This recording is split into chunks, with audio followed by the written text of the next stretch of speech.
Il a tout fait à merveille. Et c'était vrai. Mais de qui parlait-il? Parlait-il de Saint Pierre? Parlait-il de Saint Jean? Parlait-il de Saint Jacques? Parlait-il de Jésus? Il a bien fait toutes choses. Qui? Jésus. Jésus. Nous ne devons jamais l'oublier, car très souvent, trop souvent, on dit « Je ne vais pas à l'église parce que les prêtres m'ont déçu, ou les évêques, ou le pape. » On cherche en réalité une excuse. Ils ne vont pas à l'église parce que ce qu'ils entendent à l'église ne leur plaît pas. Cela les met mal à l'aise. Cela réveille leur conscience et leur dit des choses qu'ils ne veulent pas entendre. Leur conscience leur dit que certaines choses qu'ils font sont mal faites et qu'ils ne devraient pas les faire. Alors, il faut tuer le messager. Et dans ce cas, le messager est l'Église.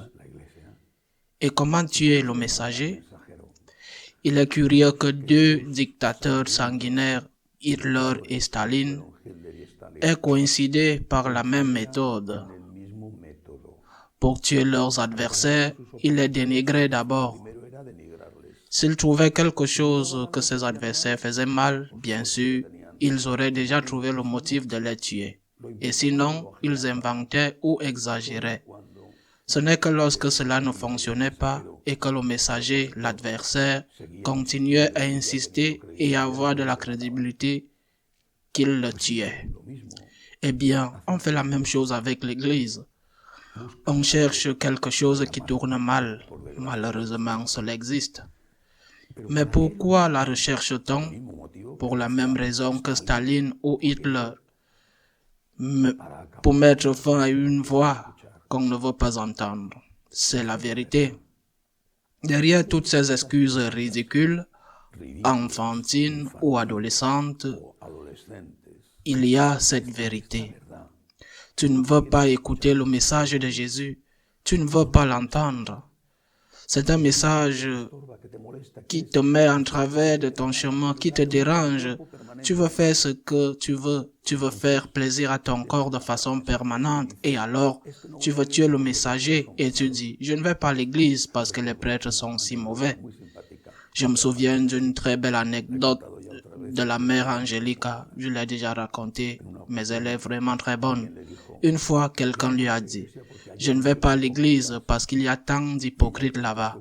Et elle a répondu « Eh bien, venez monsieur, il y aura toujours de la place pour un de plus ».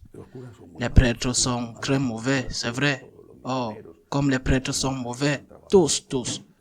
Les missionnaires, les religieuses qui travaillent avec les plus démunis, les curés, parfois dans des situations terribles, avec toutes sortes de difficultés. Tout le monde est très mauvais. Toi, très bon, hein? Toi, oui. Tu pointes les autres avec les 10 doigts, et si tu pouvais pointer avec tes orteils, tu pointerais aussi le mal des autres. Tu es très bon. Les prêtres sont très mauvais. Mais qui dois-tu suivre? Les prêtres ou le Christ? Le Christ t'a-t-il désillusionné? Jésus-Christ a-t-il fait quelque chose de mal? A-t-il fait quelque chose que tu n'aimes pas? A-t-il commis un péché? Le Christ de la croix, qui meurt en pardonnant à ses ennemis, t'a-t-il déçu? Que voulais-tu? Qu'il ait demandé une vengeance sanglante? Le Christ qui a eu pitié de cette dame qui avait perdu son fils unique, ou qui a donné le don de la parole, le don de l'écoute à ce malade que nous avons vu aujourd'hui dans l'Évangile, est-ce que Jésus-Christ t'a déçu? Qui suis-tu alors? Les prêtres ou le Christ? D'autre part, l'inverse est également vrai. Cela arrive aussi.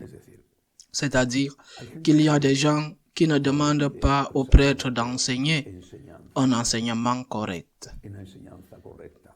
Mais ils demandent au prêtre, ils lui demandent tout le contraire. Quel prêtre tant sympathique, disent-ils. Pourquoi? Parce qu'il fait la liturgie comme il lui plaît. Ou quel prêtre si humain, disent-ils. Et pourquoi? parce qu'il te dit que ce que tu fais de mal n'est pas mal. C'est un prêtre très humain, disent-ils. Nous devons d'abord suivre Jésus-Christ. C'est ce que nous ne devons jamais oublier. Le Christ est le grand patrimoine de l'Église. Le Christ est notre berger, notre guide. C'est le Christ qui a versé son sang rédempteur pour nous. Je ne pense pas que cela arriverait un jour, mais si cela devait arriver, que dans l'Église la doctrine du Christ ne soit pas enseignée, le Christ d'abord. Nous devons suivre Jésus-Christ. Nous ne devons jamais l'oublier. Et nous devons donc demander à nos pasteurs d'enseigner la doctrine du Christ. Non pas qu'il soit très humain, j'aimerais qu'il le soit.